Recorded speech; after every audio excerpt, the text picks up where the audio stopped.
Hey, good afternoon. Good afternoon. Brian Manning, political asylum lawyer. My office is in Houston, but we help people all over the country to secure their future in the United States through asylum. Now, I'm going to take your questions in just a minute and do some Q&A, but I want to say a few words before we do that about a really important topic that I think a lot of people misunderstand. And this is a crucial misunderstanding. It can really hurt someone's case if they don't get this. It's really a core concept in asylum law that you need to know about. If you have applied for asylum or you're thinking about applying, you need to understand this about how US asylum law works. Okay. What am I talking about? Persecution is not enough for you to win asylum. What do I mean by that? Okay. You hear people say, I've been persecuted or I'm going to be persecuted. And they think that that means that if they show that, if they convince the asylum officer or the judge of this, that that'll be enough and that they'll get asylum. Well, before we really unpack that, let me step back and explain what the word persecution means, because I think people say this, immigration lawyers included, but they tend to not really understand very well what it means. So the word persecution and the way that it's used in US asylum law basically just means serious harm, okay? Persecution means serious harm. And yes, usually that does mean something physical, like your body has been physically harmed in a really serious way. But psychological harm, mental harm can count as persecution as well. And another important thing to remember is that you can accumulate different incidents of harm, different times when different things happen to you that are bad. If you add them up and considered together, if those things rise up to the level of persecution, well, then you've established persecution. Okay. So, first of all, persecution, though, for today's purpose, just think of it as serious harm. You got to convince the asylum officer that you face serious harm in your country. And most people think that that's it. They think that that's all they have to do is convince the officer, well, look, these guys who do really bad things threatened me, and therefore I'm in danger. And so you should give me asylum. Or maybe something really bad already happened to you in the past. And so you're thinking, well, that should be enough to get asylum, right?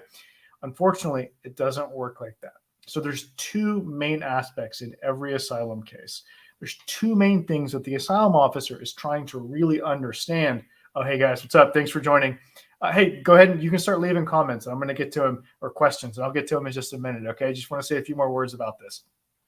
Now, persecution is not enough by itself to win asylum. The two main elements of an asylum case. Okay, so you've got persecution and you've got something called nexus. What does that mean? Well, persecution, as I said, is serious harm. Okay, serious harm. But you also got to show nexus. What's that?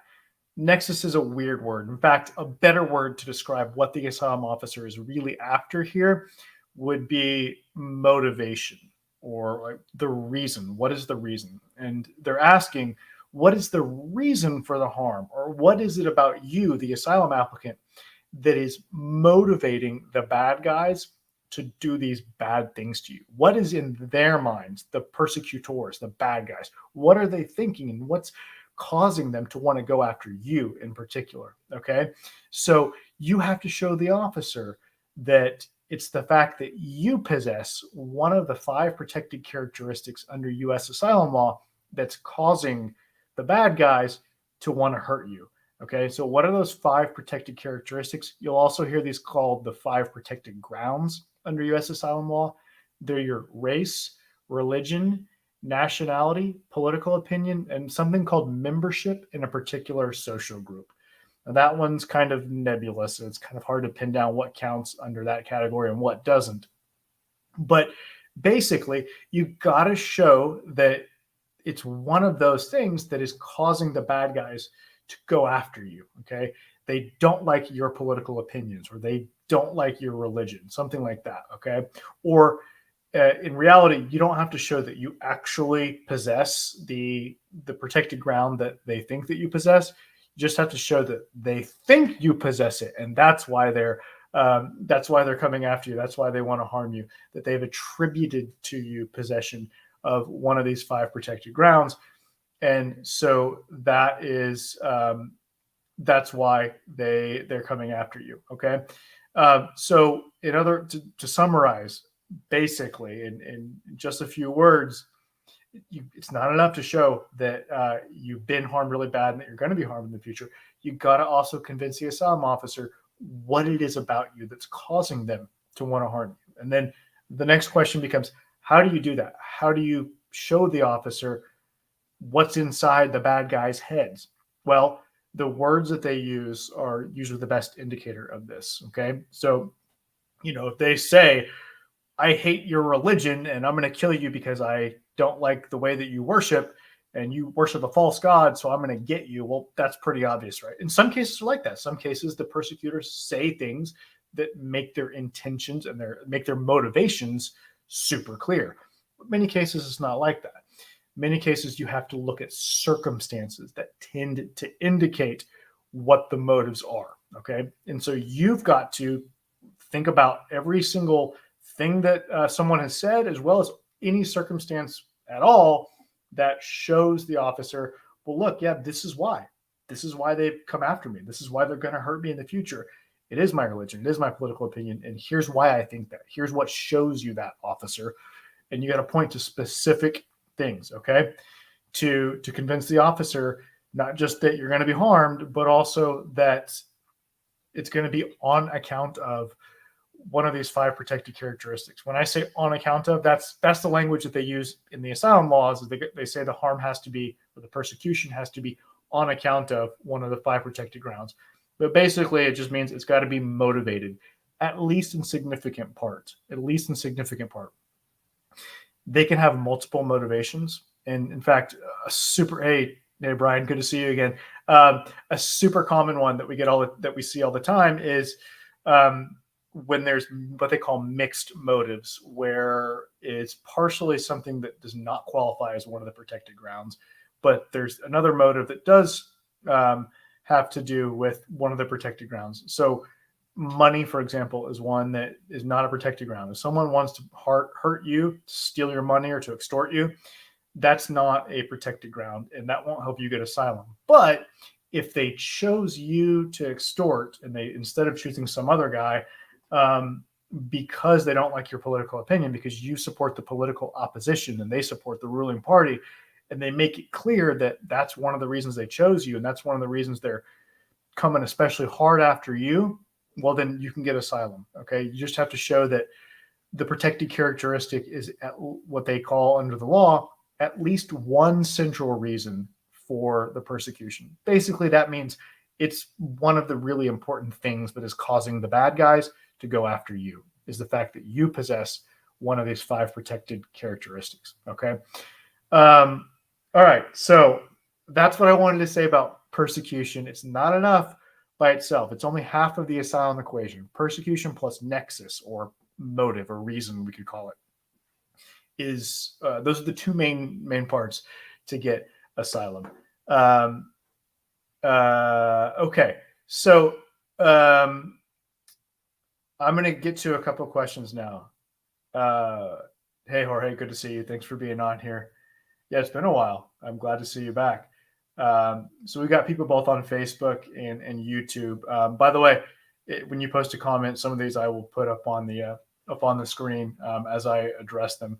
And by the way, even if, for those of you who are watching this video after I've recorded it, so not live, but after the fact, feel free to ask questions. I try my best to go back through and answer every question that I get, and to respond to all the comments that I get on all videos.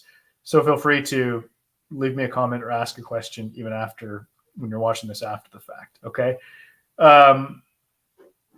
Okay. So, oh, by the way, if you're watching on Facebook, you can give Facebook permission to use your ID or to show your picture and your name. If you want to do that by on the Facebook post above where this is streaming, there should be a little link that says give StreamYard, that's the name of the software, permission, and you can show up, but it's fine to leave it like this, Facebook user. All right. So someone on Facebook says, in the case that an asylum case is already filed by another lawyer, can we still correct it if I transfer my case with you for you to handle it? Yes, absolutely. And you should correct it. So the question is basically, is it too late once you've already filed asylum, whether that's with the help of a lawyer, as it was in your case, or if it's just by yourself or with the help of some paralegal or some form filler or whatever. Can you fix it? Can you fix errors or add things? The answer to all those questions is yes. You can still change it, and you can still hire a new lawyer as well. And if you feel like you're not getting the kind of representation that's going to really help you win your case, then you should. It's totally fine. It doesn't hurt your case at all to change lawyers. The asylum officers don't care that you change lawyers. It's not an issue at all. Okay. And speaking of, changing your application form, I represent I have a lot of clients who started out with another lawyer and they realized they weren't getting the help that they need, or in some cases, the lawyers encourage them to lie. There's this lawyer in California that has a terrible reputation. That a client came to me from her, and she had told him to lie. She had said to lie about multiple things, and so the client did. And the very, very sad truth is that this guy would have probably won his case originally if he had just told the truth. But this lawyer, for some reason, told him to lie because she thought it'd be better. And he got caught. And then he came and they were about to deny him. They asked for more evidence, and they made it clear that they knew that he was lying. And then he came to me, and I said, you know what? The only way that I can help you is if you agree to basically to come clean and admit that it was all a lie, and to basically beg for forgiveness, and then let me make the legal arguments about why you should still get asylum. And so we did that, and we're waiting on the decision. But the point is this. If your lawyer is not helping you, if they aren't putting together a strong case for you, they're not helping you to prepare, or they've done something shady like encouraged you to lie, then yeah, you should dump them and you should get a new lawyer. Absolutely, it won't hurt your case. It'll help your case to get a good lawyer, a good, ethical, competent lawyer. It'll help your case. All right. So whoever you are, Facebook user, reach out, man. Reach out, and we'll be happy to do a consultation with you and see if we can help you. Okay. In fact, I'm going to put a link in the comments to schedule a consultation. Schedule a consultation with us, and you can go there and you can set it up online. All right, and we'll be happy to see if we can help you. Okay. All right. So I want to address this comment by Julius, who says, "Hey, Brian, how long does it take to get an asylum response after an interview? I hear it's now mailed to your address." Yeah, it's mailed to your address. In the past, before COVID, it depended on depended on a couple of things. Many people, though, ended up having to come physically go back into the asylum office and take a letter from them. But that's changed with COVID, and now every single decision is getting mailed out. So it's going to be mailed to you. How long does that take? It depends. It depends. They have a goal. It's like, I think the goal is something like a few weeks, like 4 or 6 weeks maybe, is like their goal for all cases, to mail the decision within that many weeks after the interview, a few weeks. But they often don't do that. It could be as little as 2 weeks. It will not be shorter than that. But it could be a long time. It could be months. To be honest with you, it could be years. If you've been waiting for quite a while, if you've been waiting for really more than a year, since you applied, I mean, not just since you got your interview, but since you applied for asylum, if you've been waiting, if it's been more than a year, you can consider trying to pressure the government to force them to give you your decision.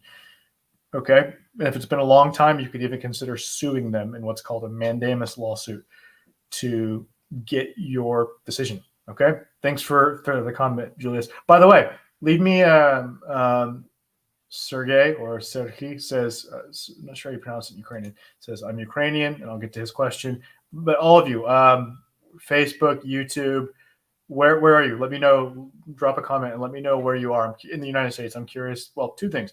if you want to tell me where you're from, what country, and then where you are now, like what city and state are you in.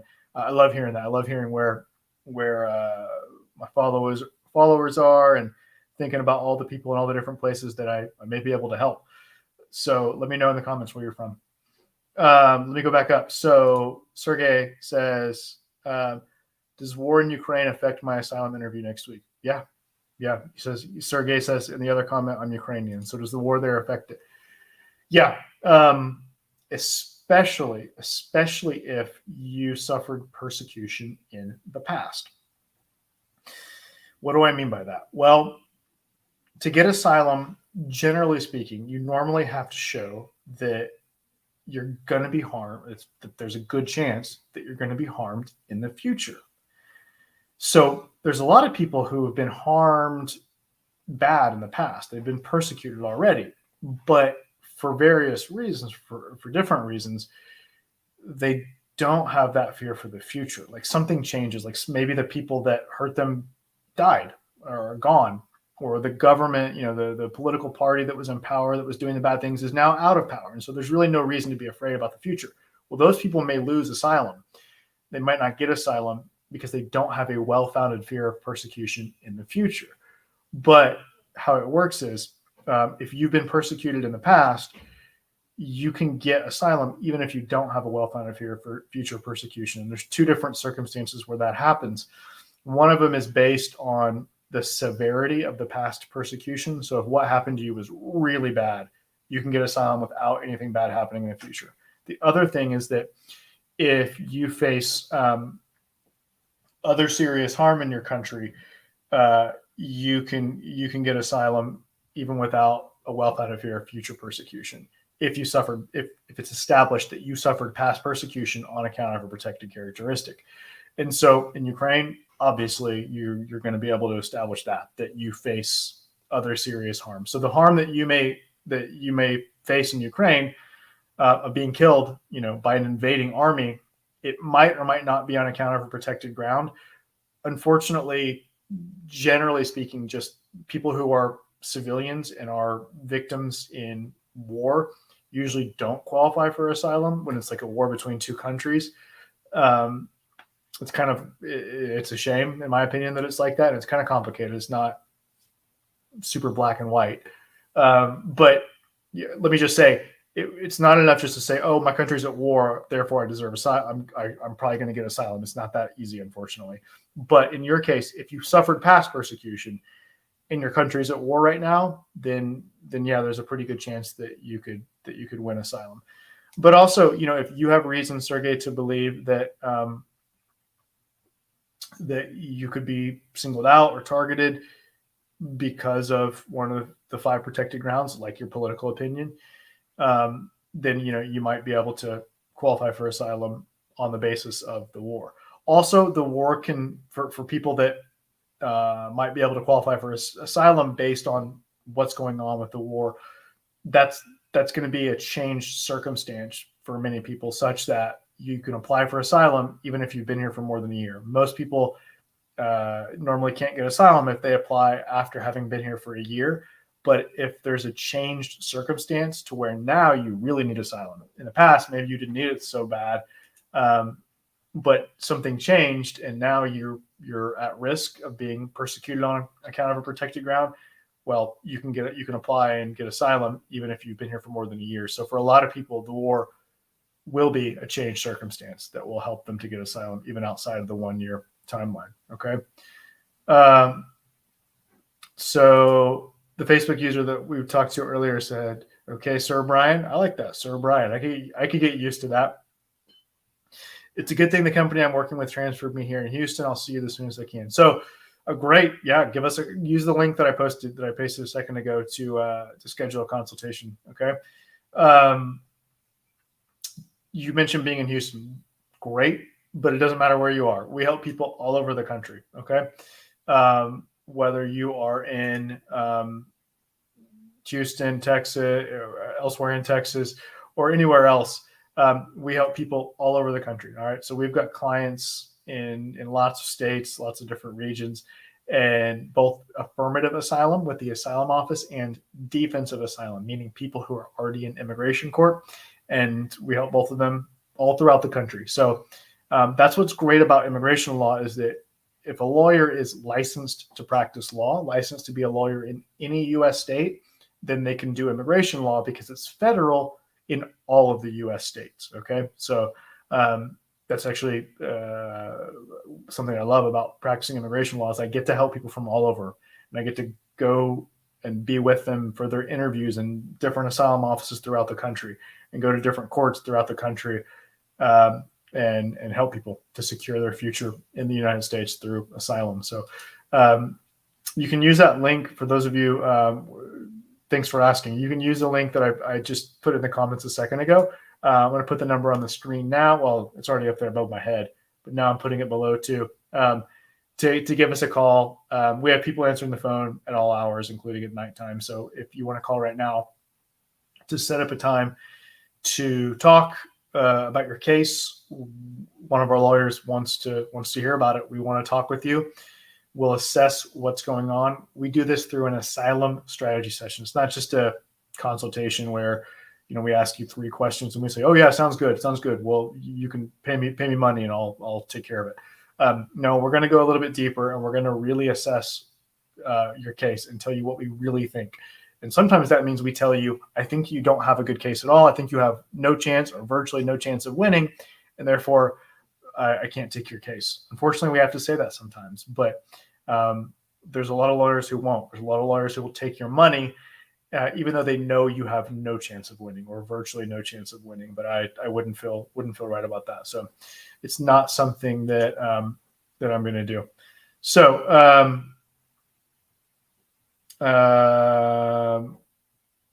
Brian, I think you commented about this last time that I was on live.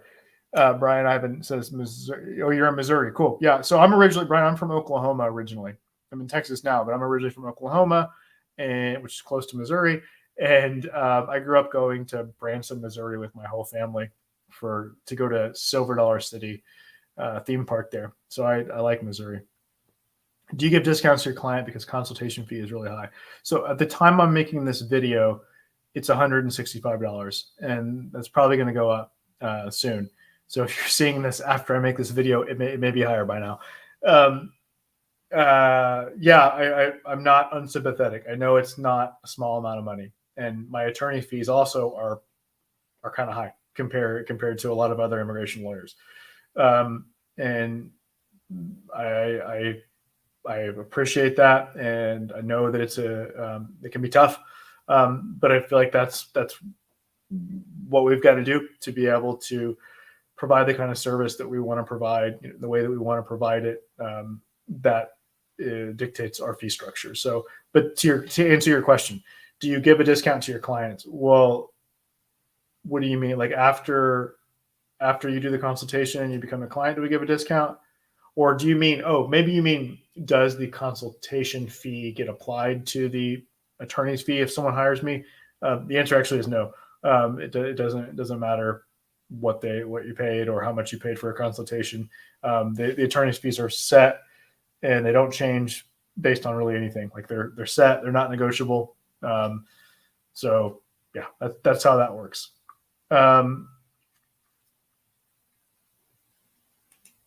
All right. So Space MC says, my case is pending for 5 years. Since that time, I don't have a new summons from the police. I think they see I'm not in the country and forget about me. Okay. So, okay. You commented something else. You said, my fear is if I'll come back, I'll be prosecuted for my political opinion in Russia. The case related, I'm against Crimea.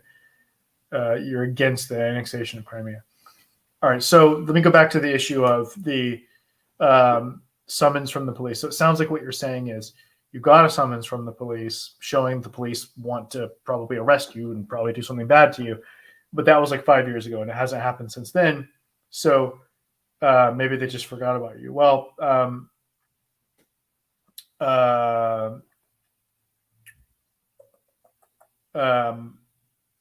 mean, it doesn't help that, it's been a long time since the authorities have expressed interest in you, but it's not necessarily a deal breaker. It's not going to ruin your case, the fact that it's been a while since they expressed interest in you. There's a very good argument to be made, especially now, that anyone who's on the radar of the authorities of being some kind of opponent to the government in Russia is really at risk now because the government's been cracking down. So it's not just invading Ukraine, but there's been an absolute crackdown recently on protesters. People have been protesting the war and criticizing the government. So, if you say in your other comment that you're against the annexation of Crimea, then yeah, I mean, if you've expressed that or done anything to, apparently you've done something to come to the attention of the authorities for what sounds like political reasons. So, if you do a good job of explaining that to the officer and put your case together well, then yeah, I see that there's definitely a chance that you could win your asylum case. Oh yeah, so Space MC and Sergey, check out my YouTube channel for Manning Asylum Law for my Russian language video. I'm kind of proud of it. So I used to speak Russian, not real fluently, but some. I studied 3 times during university in St. Petersburg, which is a beautiful, lovely city. And I also spent a month in Ukraine on the Sea of Azov the nearest town was Melitopol. So I love the Russian language. And unfortunately, I don't speak any Ukrainian, but I love Russian.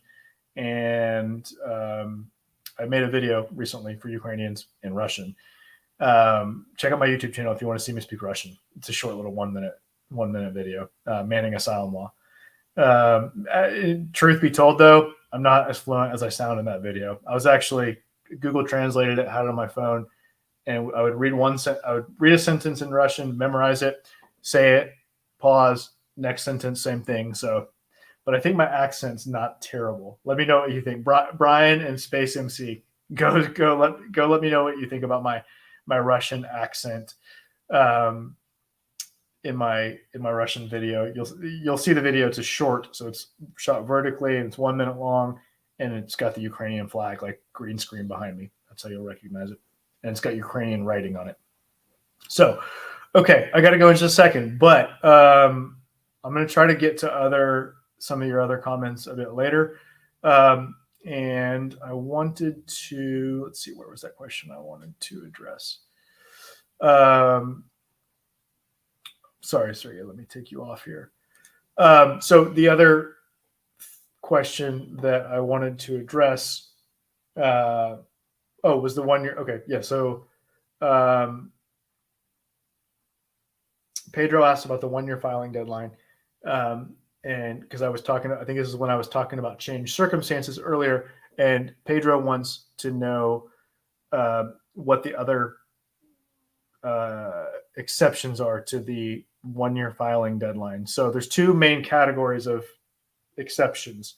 One is the changed circumstances that I talked about a little bit earlier, when something changes to where, okay, based on this change, now you're really in danger. Now you really have a good chance of winning asylum, or at least a better chance than you did, and like a real chance, legitimate chance. That's a changed circumstance. The other one is called extraordinary circumstances. And this is when there's something that's basically like something big was happening, and we can't expect you to have applied. You have you have a good excuse for not applying. And we'll see this commonly in like people that during their first year in the United States, because the extraordinary circumstance has to have existed at some point during the first year in the United States. They were like really depressed, like maybe very ill or maybe depressed, and they just weren't functioning. And we can't expect someone like that to apply for asylum, to do what's necessary to get an asylum application together. And then another very common extraordinary circumstance is called maintenance of status. So this one applies. This exception works and helps people all the time. This is for people who came to the United States with like a visa and legal status, and they had that status during their first year. Well, if you maintain that status, like let's say you come on a student visa or you come on a business status, you could be in that status for like 5 years, 10 years, 15 years. Hey, it takes a long time to get a PhD, right? As long as you maintain that status the whole time and you never violated it, like you didn't work illegally and you didn't have any periods where it lapsed, then that's an excuse. That's an extraordinary circumstance. And you can apply for asylum later while you still have that status, or within a reasonable period after having lost it. Reasonable period means like 1, 2, 3 months. Anything outside of that starts to be not very reasonable and questionable. Thanks.